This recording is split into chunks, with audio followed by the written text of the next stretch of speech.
রিক্রুটমেন্টে কাজ চলছে, আমাদের স্টেট লেভেল সিলেকশন টেস্ট 2025-এ কাজ চলছে। এরতে খুব দ্রুত গতিতে কাজ করার পরিকল্পনা নিয়েছি।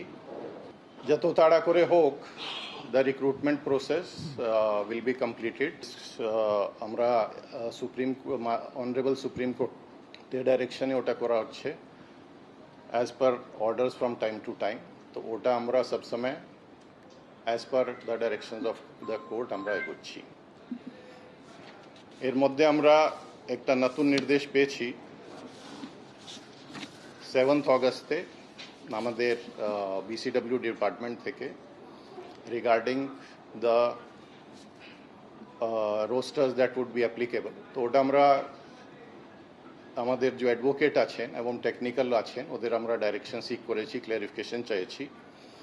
এবং ওর জন্যে আমাদের যে কাউন্সিলিং ছিল 14th অগস্ট থেকে as per rules and as per guidance of our technical team ওটা আমরা এগোবো।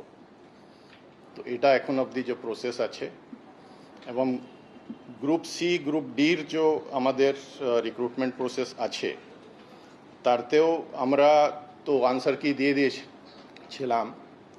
তো ওদের আবার আমরা চেষ্টা করছি কি বিফোর পূজাস ও আমরা ওদের যাতে রেজাল্ট বার করতে পারি।